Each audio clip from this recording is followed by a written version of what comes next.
I honestly don't understand why everyone's acting like I'm some kind of monster for wanting to explore a little. Like, we're adults, right? We should be able to have mature conversations about what we want without everyone losing their damn minds. But apparently asking for an open marriage makes me the worst person who ever lived. According to literally everyone in my life now, I'm Lana. I'm 35, and I've been married to Ethan for 7 years. We've been together for 10 total, and honestly, I was getting so bored I could scream. The man drives trucks for a living, which is fine, whatever, but he's gone for days at a time, and when he comes back, he just wants to work on the house or watch Netflix. Where's the excitement? Where's the passion? Where's the life I'm supposed to be living? It all started when my sister Sabrina moved back to town after her second divorce. Now, everyone wants to paint Sabrina as some kind of bad influence, but she's just living her best life. You know, she's traveled, she's experienced things, she's not stuck in some boring routine with a guy who thinks the height of romance is picking up dinner from Applebee's on the way home from a haul. Sabrina would come over and tell me about her adventures, about the men she was meeting, about how there's this whole world out there that I was missing. And she was right. I mean, I got married when I was 28. I barely got to experience being single as an adult. I never got to explore, to figure out who I really was outside of being someone's wife. So when I started following these lifestyle influencers on Instagram, these women who were just living freely and authentically, it opened my eyes. They weren't tied down to some boring routine. They were traveling, meeting interesting people, having experiences, and here I was, stuck at home with a husband who thought a wild Friday night was ordering pizza and watching some action movie I'd seen a million times. Ethan just didn't get it. He was perfectly content with our little suburban life, our little routines, our little existence. But I wanted more. I deserved more. I'm smart. I'm attractive. I have so much to offer the world, and I was wasting it all being a housewife to someone who couldn't even be bothered to plan a real date night. The insurance job was killing my soul too, sitting in that cubicle every day, dealing with claims and paperwork, watching the clock until I could go home to more routine. I needed to find myself, to explore what I was really meant to do with my life, so I quit. Ethan wasn't thrilled about it, but we had savings, and I figured I deserved some time to figure things out. That's when I started spending more time with Sabrina, going to brunches, meeting new people, expanding my horizons. And that's when I met Blake at the gym. He was everything Ethan wasn't. He was passionate about fitness, about helping people transform their lives. He'd left his corporate job to follow his dreams, to become his authentic self. He was inspiring. Blake and I started talking more, and I could feel this connection, this spark that I hadn't felt in years. He was interested in me, really interested. Not just going through the motions like Ethan. He asked about my dreams, my goals, what I wanted from life. When was the last time Ethan had asked me anything like that? But I wasn't going to cheat. I'm not that kind of person. I believe in honesty, in communication, in doing things the right way. So I decided to talk to Ethan about opening our marriage. I'd been reading about ethical non-monogamy, about how couples could explore other connections while still maintaining their primary relationship. It seemed perfect. I planned the whole conversation carefully. I waited until he got back from a 3-day haul, made sure he was relaxed, and then I brought it up. I explained how I thought it could be liberating for both of us, how it could bring new energy to our relationship, how we could both experience new things and new people without any secrets or lies. His reaction was not what I expected at all. He just sat there, totally calm, and said, "Okay," just like that. Okay. I'd prepared for arguments, for pushback, for him to fight for our marriage, but he just agreed. It was almost disappointing. Honestly, was our marriage so meaningless to him that he didn't even care if I was with other people? But whatever. I wasn't going to look a gift horse in the mouth. We established some ground rules, basic stuff about being honest with each other, not bringing people to the house, keeping it casual, all very reasonable, very mature. I was actually proud of us for handling it so well. Blake was thrilled when I told him. We'd been building up this tension for weeks, and finally being able to act on it was incredible. He was so different from Ethan, so attentive, so passionate. He actually cared about my pleasure, about making sure I felt good. With Ethan, sex had become just another routine. Another item to check off the list. With Blake, it was an experience. For the first few weeks, everything was perfect. I was getting the excitement and passion I'd been craving, and Ethan seemed fine with it. He never asked for details, never seemed jealous, just went about his routine like nothing had changed. Sometimes I wondered if he was even paying attention to what was happening. Then Claire started sniffing around.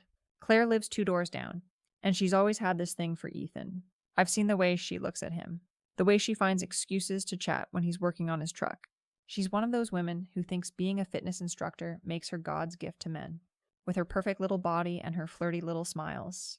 The day I came home and saw her practically draped over my husband was the last straw. She was leaning against his toolbox, wearing barely anything, giving him those bedroom eyes. And Ethan, my supposedly faithful husband, was just eating it up. The hypocrisy was unbelievable. I mean, I was being completely upfront about my relationship with Blake. I wasn't sneaking around. I wasn't lying. I was following all the rules we'd established. But here was Ethan, flirting with the neighborhood tramp right in our own driveway. When I confronted him about it, he had the nerve to throw my relationship with Blake in my face. Like it was the same thing. It wasn't the same thing at all. Blake was just casual, just physical.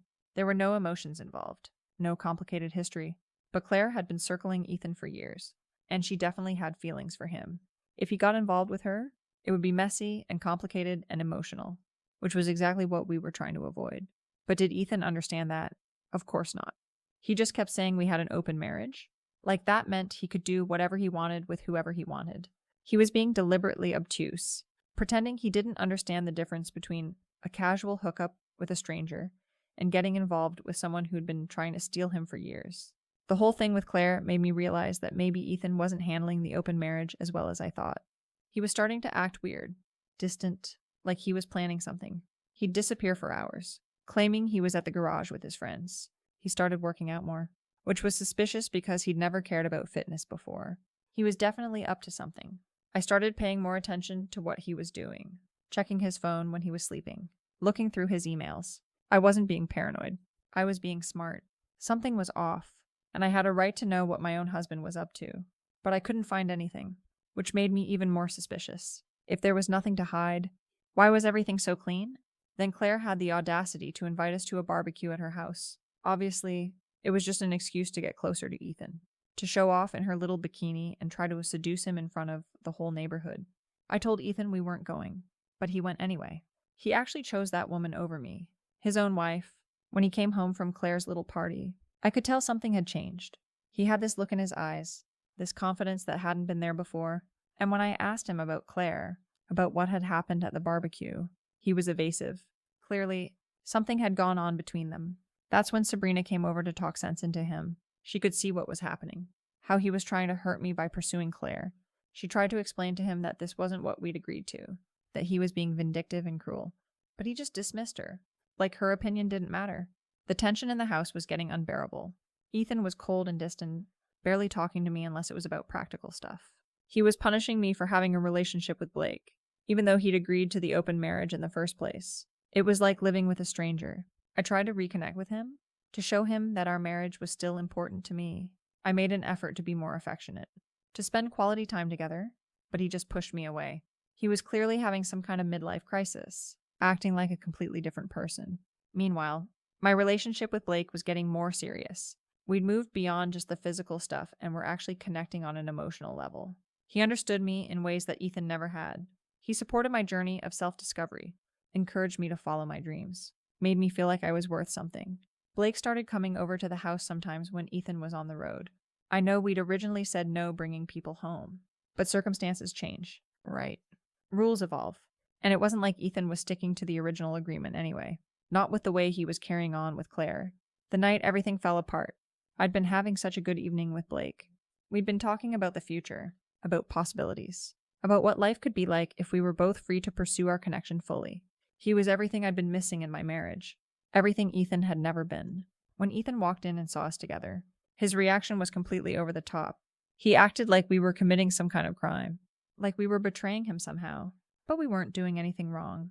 We were two consenting adults enjoying each other's company in what was supposed to be an open marriage. His whole speech about the house, about how it wasn't mine, was just cruel and vindictive. Yes, he'd bought it before we got married, but I'd been living there for 7 years. I'd made it a home. I'd contributed to our life together in ways that couldn't be measured in dollars and cents. I'd given him the best years of my life, and this was how he repaid me. The way he talked to Blake, like he was some kind of intruder, was embarrassing. Blake had done nothing wrong except care about me, and Ethan treated him like garbage. It was no wonder Blake left. Who wants to deal with that kind of drama? But the worst part was how Ethan tried to make me feel like I was the one who'd done something wrong. Like I was the one who'd broken our agreement. Like I was the one who'd betrayed our marriage. When all I'd done was exactly what we'd agreed to do. Exactly what he'd said was okay. The divorce proceedings were a nightmare. Ethan hired some shark of a lawyer who painted me as this terrible person who'd abandoned my marriage and my responsibilities. They made it sound like I was some kind of gold digger, like I'd only married Ethan for his money and his house, which was ridiculous because when we got married, he was just a truck driver with a mortgage. Everyone took his side, of course. His friends, his family, even some of my own friends acted like I was the villain in the story. They couldn't understand that I was just trying to live authentically, to be true to myself and my needs. They wanted me to stay trapped in a loveless marriage, to sacrifice my happiness for some outdated notion of commitment. The worst part was losing the house. 7 years I'd lived there.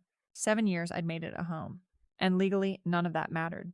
Because my name wasn't on the deed, because I hadn't contributed to the down payment, I had no claim to it. Never mind that I'd been a wife, a partner, a companion. Never mind that I'd given up my career to support his dreams. Blake couldn't handle the pressure of the divorce. The drama, the complications, he said it wasn't what he'd signed up for, that he'd thought I was just looking for something casual and fun. He couldn't deal with the reality of what it meant to be with someone who was going through a messy divorce. So there I was, losing my husband, my home, and my boyfriend all at the same time, having to move in with Sabrina, starting over from scratch at 35 years old. Everyone acting like it was my fault, like I'd brought it all on myself by wanting something more than a boring, routine marriage. The settlement was insulting. $10,000 for 7 years of marriage, for giving up my career, for being a supportive wife. Meanwhile, Ethan got to keep everything. The house, his retirement, his comfortable life. The system is rigged against women, especially women who dare to want something different from the traditional wife role. Living with Sabrina was supposed to be temporary, just until I got back on my feet. But finding a job after being out of work for months was harder than I expected, and Sabrina started getting weird about having me there. Like I was cramping her style or something. She'd make these passive-aggressive comments about contributing more to household expenses, about finding my own place. Even my own sister turned against me eventually.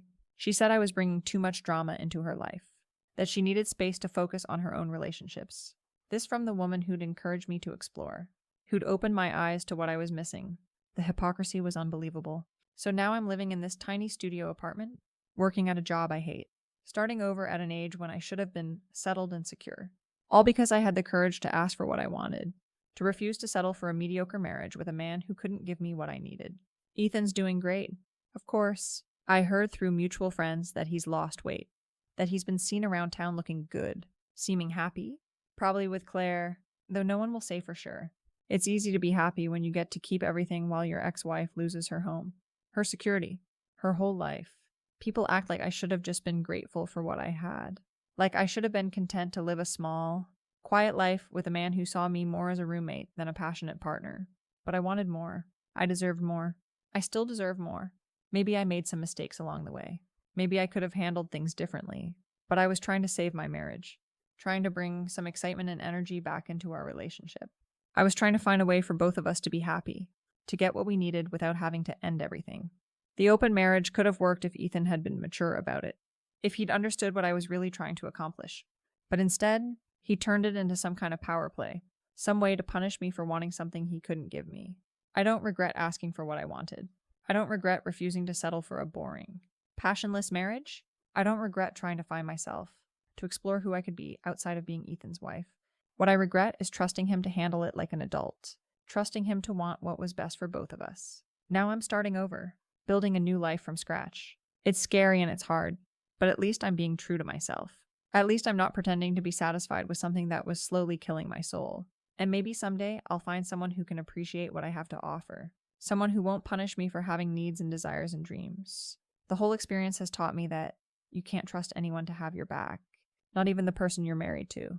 When push comes to shove, people will protect their own interests, even if it means destroying someone they claim to love. Ethan showed his true colors when he chose revenge over working together to find a solution. But I'm stronger now, more independent. I know what I want, and I'm not afraid to go after it. I'm not going to let one failed marriage define me or limit what I believe is possible for my future. There's still time to build the life I've always wanted, to find the passion and excitement that I was missing. Sometimes I wonder what would have happened if Ethan had fought for our marriage instead of just giving up. If he'd shown some emotion, some passion, some indication that losing me would actually matter to him. Maybe things could have been different, but he chose the easy way out, chose to paint me as the villain, rather than examine his own shortcomings as a husband. That's fine. Let him tell himself whatever story makes him feel better about giving up on our marriage. Let him pretend that I was the problem, that everything would have been perfect if I'd just been content to live his boring little life forever. I know the truth, and the truth is that I was brave enough to ask for what I needed, even when it was scary and difficult. I'm not the villain in this story, no matter what anyone says. I'm just a woman who refused to settle, who had the courage to want more than what she was given. And if that makes me the bad guy in other people's eyes, then so be it. I'd rather be the villain in someone else's story than the victim in my own.